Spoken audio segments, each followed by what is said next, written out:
बच्चों के मासूम से मन में कई बार कितने ख्यालात खतरनाक आते हैं कि उनके माता पिता को वह कितना भारी पड़ सकते हैं। इस बात का उन्हें कोई अंदाजा ही नहीं होता, कोई अनुमान ही नहीं होता। और वह जिस राह पर चल रहे होते हैं वह राह की मंजिल क्या है उन्हें कुछ पता नहीं होता। उस राह पर उन्हें जाना कहाँ है कुछ भी उन्हें ज्ञात नहीं होता। जी हाँ, नमस्ते, मैं हूँ Ajay Sahni, star real reporter news के अपने पेज पे आप सभी का पुनः एक बार स्वागत करता हूँ। और दोस्तों, अभी आप लोगों को सिर्फ जागरूकता की एक पहल के रूप में एक ऐसी बात, एक ऐसी सूचना, एक ऐसी जानकारी बताने जा रहा हूँ जिसे जानना आप सबको बेहद जरूरी है। आप सभी को बता दें कि एक लड़की जिसके माता पिता काफ़ी गरीब हैं और वो बहुत सामान्य सी स्टूडेंट है, सांवली सूरत है, नाक नक्श ठीक हैं, 20 साल की युवती है।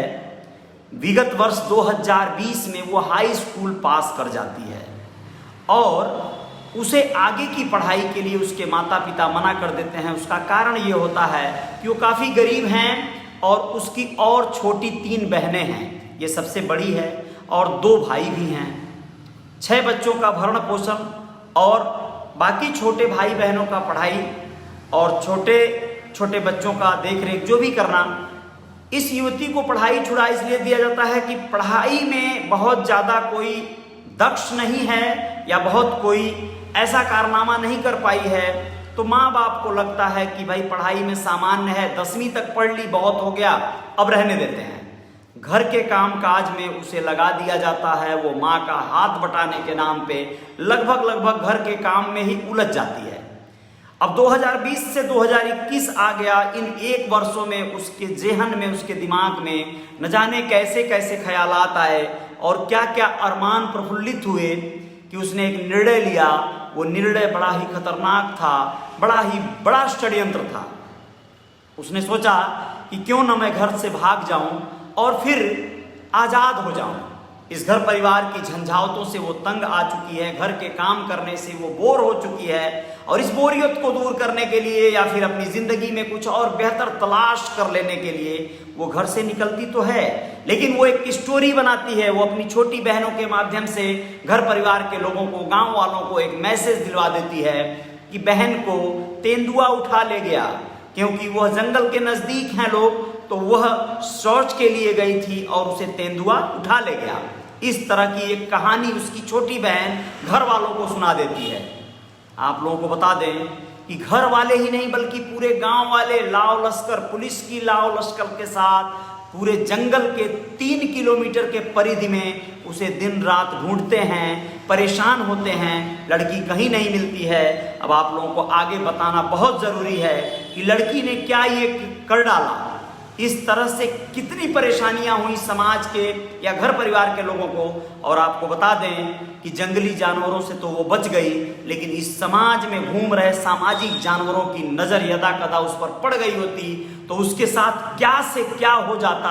आप सबको इसका अनुमान भली भांति है। और आप लोग सोच लीजिए कि बच्चे जब ऐसी गलतियां करेंगी तो फिर बहुत बड़ा खामियाजा भुगतना पड़ सकता है, उन्हें ही नहीं बल्कि पूरे गांव, समाज या परिवार को।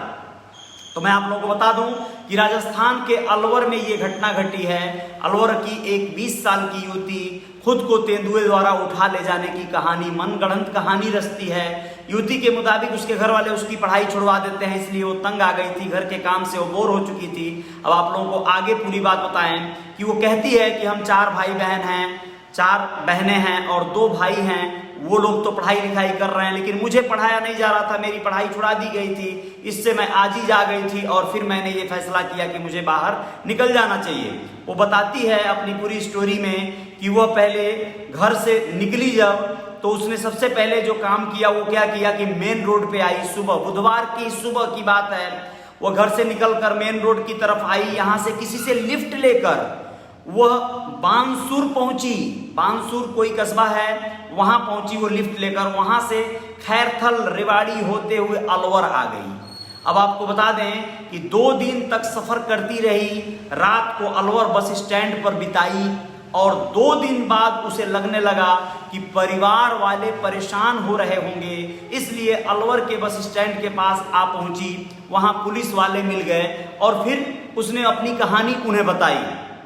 पुलिस वाले उसे सहयोग करके फिर वापस उसे ले आए। वहां पर पुलिस पूछताछ करती रही। 14 सितंबर को युवती शौच के समय निकली थी, पुलिस ने बताया। डॉग स्क्वाड वगैरह लेकर भी पुलिस ने ढूंढा जंगलों में। 3 किलोमीटर के रेंज में सारा मामला किया गया। गांव के लगभग 50 लोग जंगल में तलाश करते रहे। सोचिए इस तरह के हालात बने हैं। अब वो युवती के पिता का कहना है कि युवती अगर पढ़ना चाहती थी तो हम उसे पढ़ाएंगे, लेकिन उसे ऐसा कदम नहीं उठाना चाहिए था। और कोई परेशानी होगी तो भी हम उससे बात करेंगे।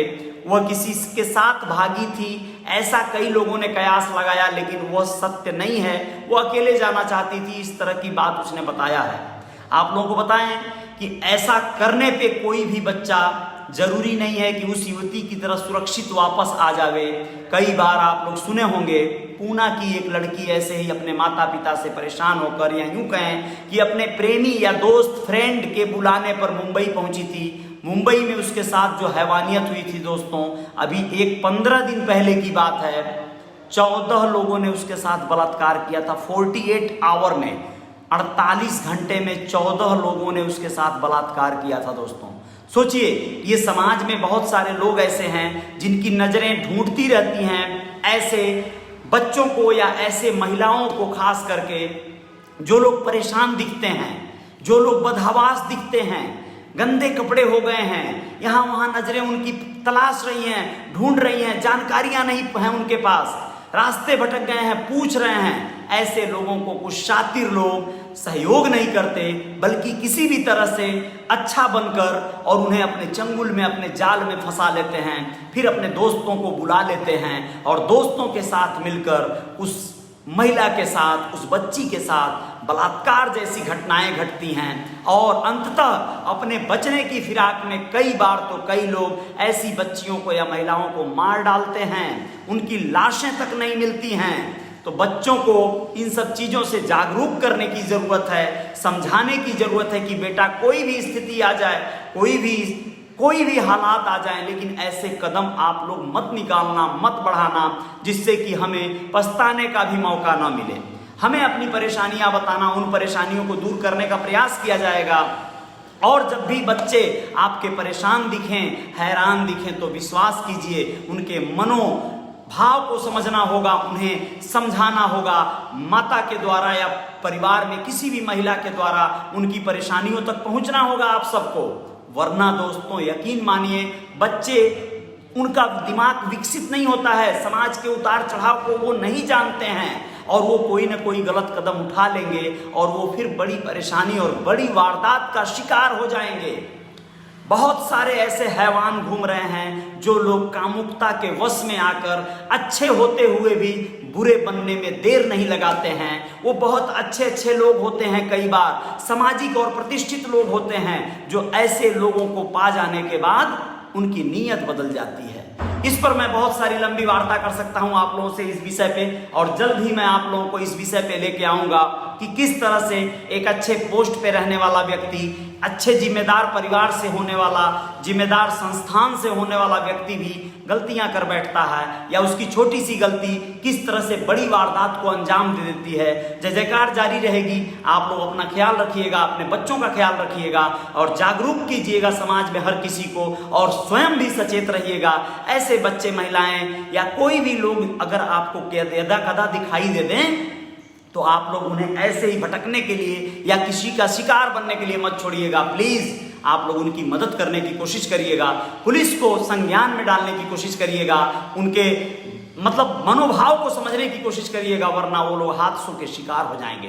जय जयकार जारी रहेगी। रियल रिपोर्टर न्यूज पे आप लोग जो लोग भी मित्र साथी मुझे देख रहे हैं, सभी का मैं स्वागत करता हूं, सम्मान करता हूं। धुरिया अनिल के गौड़ जी बहुत बहुत शुक्रिया, भरत शुक्ला जी बहुत बहुत शुक्रिया आपका, और सरताज अलवी जी बहुत बहुत शुक्रिया, बहुत बहुत धन्यवाद। सत्या कुमार जी बहुत बहुत धन्यवाद आपका, बहुत बहुत शुक्रिया। चंदन पोद्दार जी शुक्रिया। कृष्णकांत उपाध्याय जी, कृष्णकांत उपाध्याय जी, निक्कू कुमार यादव जी शुक्रिया। चंदन पोद्दार जी, किरण निषाद जी शुक्रिया आपका, बहुत बहुत धन्यवाद। आप सभी से निवेदन करता हूं कि इस पोस्ट को साझा किया जाए, शेयर किया जाए, जिससे कि अधिक से अधिक लोगों में जागरूकता आ सके। उस बच्ची की तरह नादानियां करने वाले बच्चे या सोचने वाले बच्चे संभल सके। शायद आपके इस पोस्ट से, इस वीडियो से शायद जागरूकता आ सके।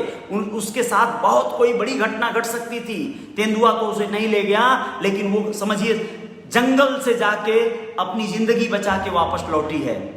मैं शुक्रिया अदा करना चाहता हूं उन पुलिस वाले भाइयों का भी, सैल्यूट करता है रियल रिपोर्टर न्यूज उनका, जिन लोगों ने उसे अलवर बस स्टैंड पे पाया और फिर उसे सही जगह तक, उसके घर तक, उसके माता पिता तक पहुंचाया।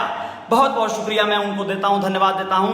आशिफ अख्तर जी बहुत बहुत शुक्रिया। आसिफ अख्तर खान बहुत बहुत धन्यवाद आपका। मैं निवेदन करता हूं किरण निषाद जी आप भी शेयर करें। बलराम सरस्वा जी बहुत बहुत शुक्रिया और बहुत बहुत धन्यवाद। प्रताप लोढ़ा जी बहुत बहुत शुक्रिया। आप सभी मित्रों का मैं धन्यवाद करता हूं, बहुत बहुत धन्यवाद। राम सेवक पाल जी बहुत बहुत शुक्रिया और सभी मित्रों से निवेदन करता हूं शेयर करें प्लीज वीडियो। बहुत बहुत धन्यवाद। गोलू यादव बहुत बहुत शुक्रिया मित्रों। अभिमन्यु यादव जी बहुत ही सामाजिक और सराहनीय पर्सनालिटी हैं आप, बहुत बहुत शुक्रिया। स्वागत है आपका, कभी भी ऑफिस पे आए अभिमन्यु जी, धन्यवाद। और बहुत बहुत शुक्रिया ओम प्रकाश मंडैया जी बहुत बहुत शुक्रिया, बहुत बहुत धन्यवाद आपका। भीम प्रसाद अतघरा जी थैंक यू, बहुत बहुत धन्यवाद। आशा जाधव जी बहुत बहुत धन्यवाद। आप सभी का बहुत बहुत धन्यवाद। जय जयकार जारी रहेगी रियल रिपोर्टर न्यूज पे, आप सब बने। बहुत बहुत धन्यवाद, आभार आप सभी का, शुक्रिया, बहुत बहुत धन्यवाद।